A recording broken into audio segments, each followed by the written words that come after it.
This graphic shows the percentage of Fortune 500 companies lacking a chief marketing leader in 2024.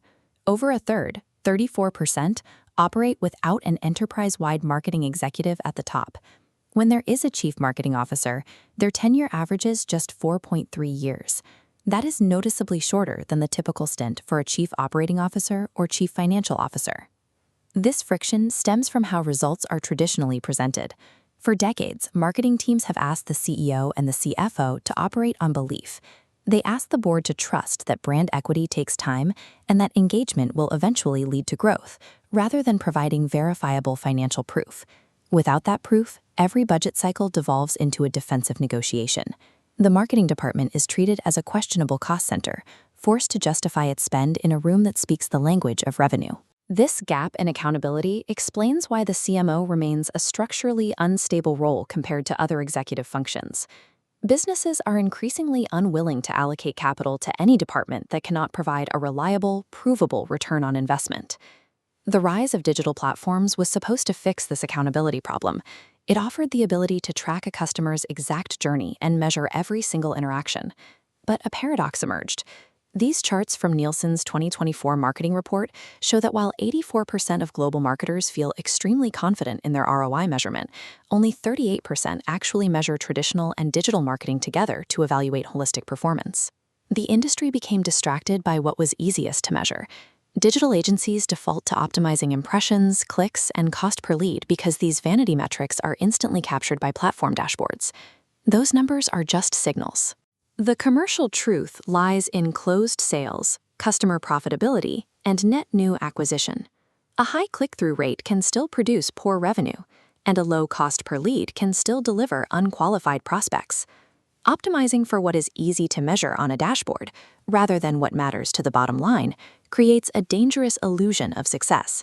It generates reports that look impressive, but fail to drive real revenue. Imagine a digital marketing campaign that generates thousands of cheap online leads. The agency declares it a massive success because the platform metrics look fantastic.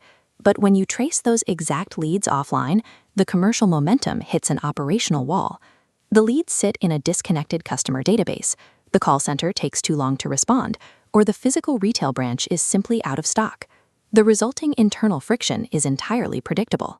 Marketing complains that the sales team failed to follow up, while the sales team complains that marketing sent them low-quality leads.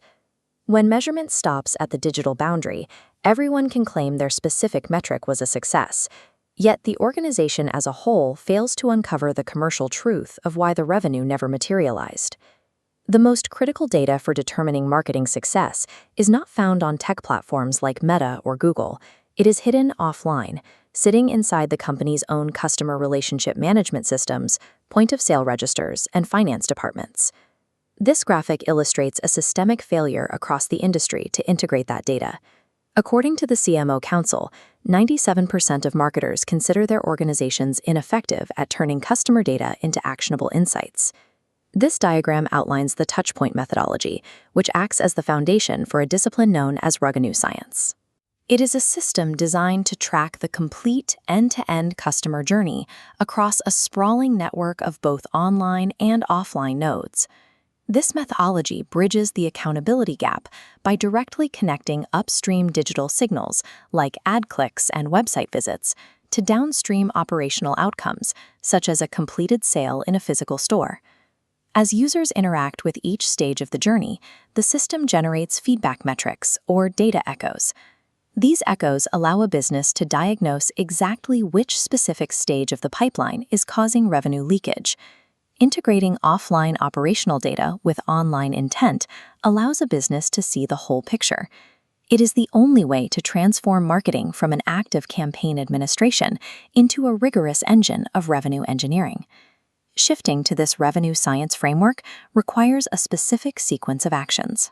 First, organizations must replace click-based objectives with profitable revenue targets, map the entire customer journey, and merge their online data with their offline reality. Second, they must establish strict data feedback loops to find leaks. Crucially, artificial intelligence should only be deployed after this data architecture is complete.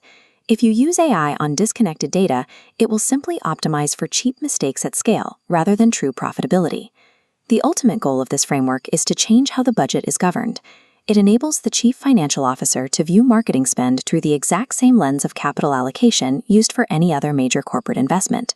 When marketing provides evidence that a dollar invested today returns as profitable revenue tomorrow, it transitions from a cost to be managed into a growth asset to be scaled. Decisions finally move away from subjective creative preference and toward the objective measurement of the entire commercial system.